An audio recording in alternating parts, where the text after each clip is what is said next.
Heute trainieren wir gemeinsam die Doppelzunge. Ich habe 3 Übungen dabei, mit der wir gemeinsam heute die Doppelzunge trainieren. Hallo und herzlich willkommen zu einem neuen Video rund ums Trompetespielen. Mein Name ist Nico von Nico Leikam Trompetentraining.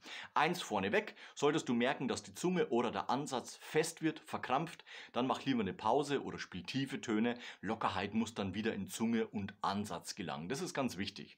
Sobald wir aber mit der Übung starten, versuche die auch durchzuziehen.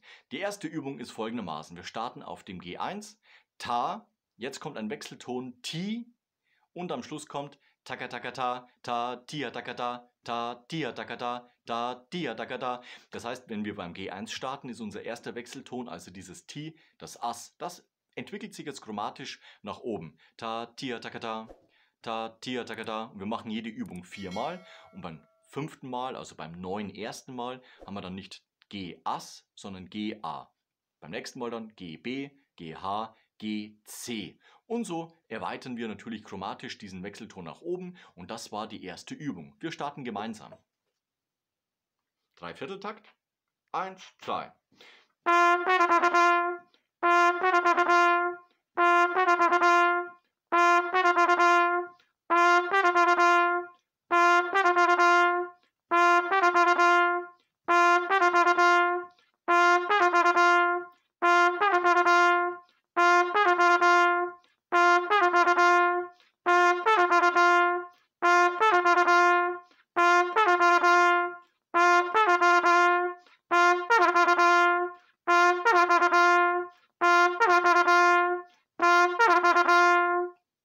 Jawohl, das war unsere erste Übung. Das heißt, wir haben hier natürlich immer diesen Wechselton gehabt, der uns chromatisch nach oben gebracht hat.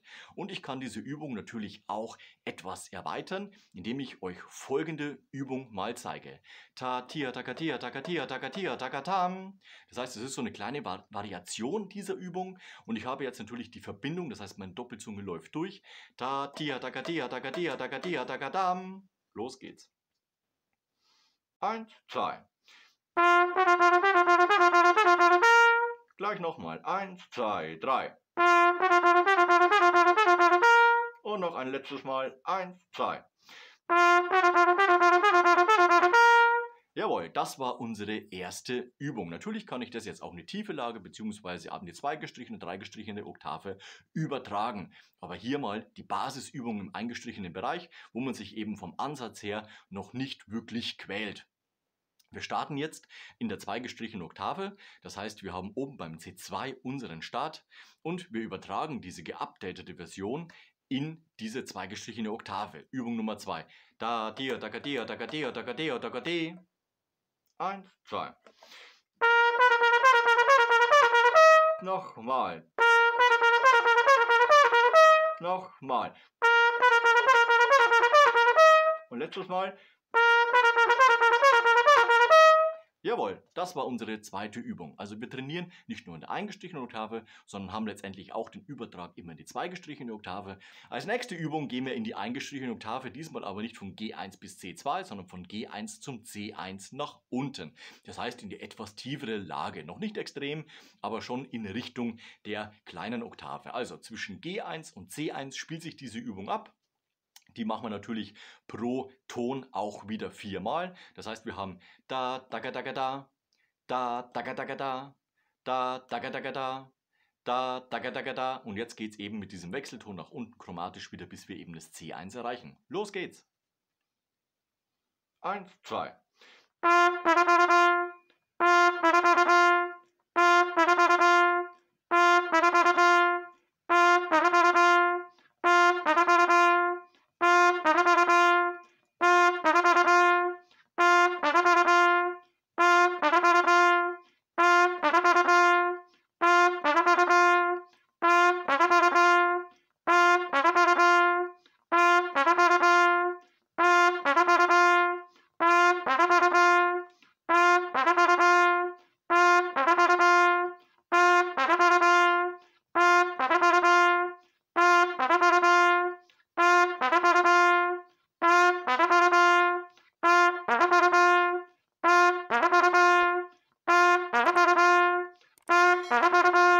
Jawohl, diese Übungen sind jetzt nicht für Anfänger in der Doppelzunge. Dafür muss man sich dann erst die Zungenbewegung nahebringen, mit Trockenübung bzw. auch langsam diese Zungenbewegung auf dem Instrument probieren, in einer bequemen Lage, je nachdem, was eben eine bequeme Lage individuell ist, und dementsprechend natürlich dann diese auf Tempo bringen. Immer mit der Empfehlung erstmal auf einer gleichbleibenden Tonhöhe und die Wechseltöne kommen erst später dazu. Und wir kommen jetzt zur dritten Übung, das heißt, wir spielen einen kleinen Auszug von Tonleitern. Wir nehmen hierfür die ersten 5 Töne, das heißt, jetzt ist wirklich jeder Zungenanstoß auf einer neuen Tonhöhe. Wir nehmen 5 Töne, weil wir einfach diese Strecke von 5 Tönen gut überblicken können. Ja, also wir machen auf jeden Fall auch längere Strecken, das kommt dann in einem neuen Video, aber erstmal für den Einstieg in das bewegte Doppelzungenspiel erstmal die ersten 5 Töne. Wir nehmen G-Dur, wir nehmen F-Dur, wir nehmen E-Dur, S-Dur, D-Dur und C-Dur. Fis-Dur und Des-Dur bzw. Cis-Dur lassen wir erstmal raus. Das ist für die meisten nicht ganz so bequem. Man kann es natürlich spielen, überhaupt kein Problem. Aber letztendlich sind die anderen Tonleitern, die ich gerade eben aufgezählt habe, einfach die geläufigen. Na, da geht es meistens so um 2, 3. E-Dur ist jetzt eine Ausnahme mit 4 Vorzeichen. Und dementsprechend hätten wir natürlich bei dem Fis-Dur 6 Kreuzvorzeichen. Das hat nicht jeder in der Hand. Beziehungsweise bei Cis-Dur haben wir natürlich dann dementsprechend 7 Kreuzvorzeichen, beziehungsweise bei Des-Dur natürlich 5 B-Vorzeichen. Also wir bleiben bei G-Dur, F-Dur, E-Dur, S-Dur, D-Dur und final dann C-Dur. Alles in der eingestrichenen Oktave, dort bewegen wir uns wieder nach unten. Los geht's! Jeder Ton wieder mit 4 Wiederholungen. 1, 2, 3.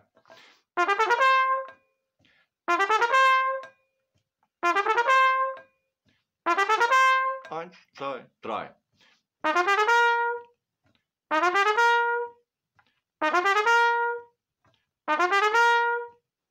1, 2, 3.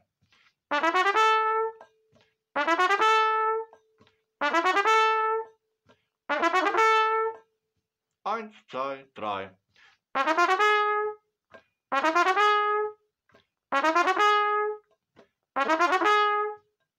Eins, zwei, drei.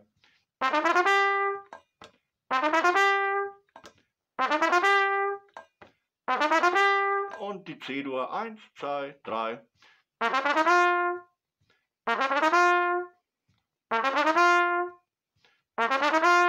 Jawohl, das war eine Übung, um eben deine Zunge auch in Wechseltönen letztendlich dann flott zu bekommen. Also nimm dir immer kleine Auszüge, die überschaubar sind. Ganz wichtig, und das ist eigentlich so die Essenz von der Doppelzunge, lass die Luft fließen. Luft ist Klang. Sobald wir die Doppelzunge aktivieren, die Luft aber rausnehmen, haben wir nur noch Klicks bzw. keinen Klang mehr auf der Trompete. Also Klang ist Sound, die muss fließen, die Luft, damit wir eben dann die Zunge auch in diesem Luftstrom da nach oben bringen und dass die Trompete auch noch vernünftig klingt, dass eben auch die Doppelzunge nicht leiser wird, sondern immer noch auf der gleichen klangvollen Mezzoforte forte Lautstärke zu spielen ist und zu trainieren ist. Ich wünsche dir ganz viel Erfolg bei diesen Übungen. Lass am Ende von diesem Video noch ein Like und ein Abo da, das freut mich immer ganz besonders. Wir sehen uns nächste Woche zu einem neuen Video rund ums Trompetespielen. Bis dahin, ciao, euer Nico.